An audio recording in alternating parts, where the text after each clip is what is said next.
Davis. So, first off, this is your second year in Greenville. And what are your thoughts on how the offseason went just from a whole team standpoint? Man, it's going good. It went really well. It started back in April. At the conclusion of the season, I mean, this is the stuff fans don't see. Coach Schwartz in the gym, like just running the player development. I wish they could see that stuff, how intense he is.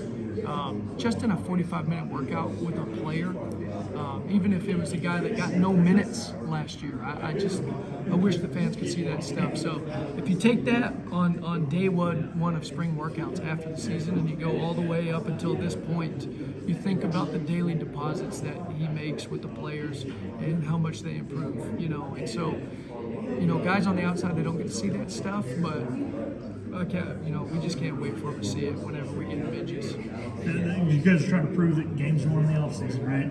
You got it. That's exactly right. So, we're talking to Coach Adams, and he said that he had a relationship with you, and that's kind of what brought him here. So, can you talk about you getting him here to Pirate Nation? Sure. Well, so I played for him, and when I say I played for him, it means I was on the team. He didn't necessarily play me a whole lot, so there's still some unforgiveness in my heart. Just kidding, but he also gave me my first job in coaching in junior college.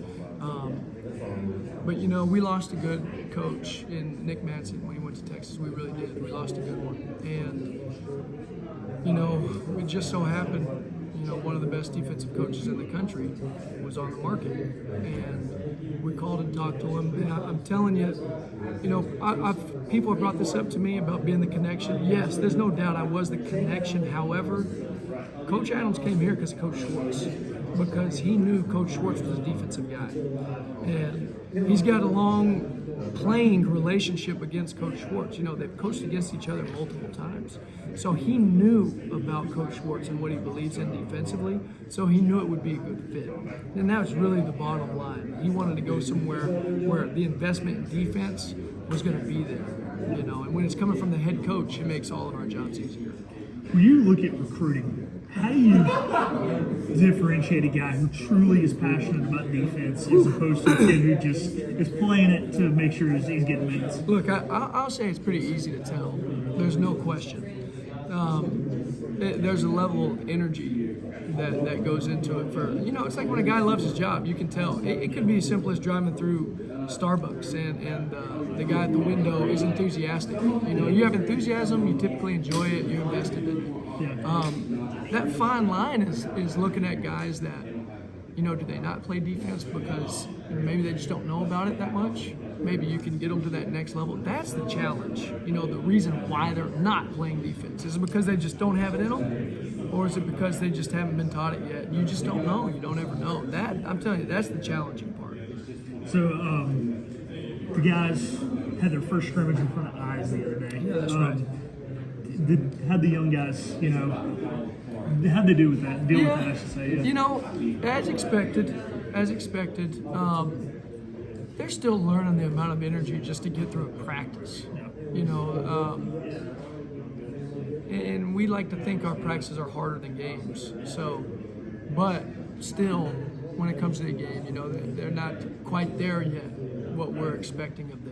And it would be unfair to them if we didn't expect more, because we're trying to get these guys to a higher level. That just is what it is. But the good part is their intention is there, their buy-in and their belief in the process is there.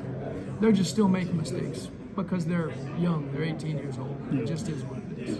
You mentioned that practices being harder than games, and Coach Schwartz talked about that last year, but you've got to motor that back a little bit when the season gets going. Sure. And we noticed that the team did not seem to get gassed late in the year last year. They didn't lose that. So how did you guys balance that when January, February hit as opposed to how hard you no were doubt. the season? Look, it's pretty simple, man. Coach Pugh, our strength coach, and Nate Clark, our trainer.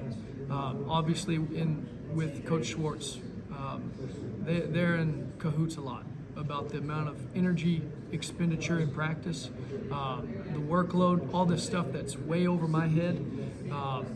And Coach is one of these guys where those two individuals, Coach Pugh and Nate, can go to him and he'll be receptive of what they're saying. Like, hey, coach, we got this amount of workload in practice. We got this amount of games coming up in the next 10 days.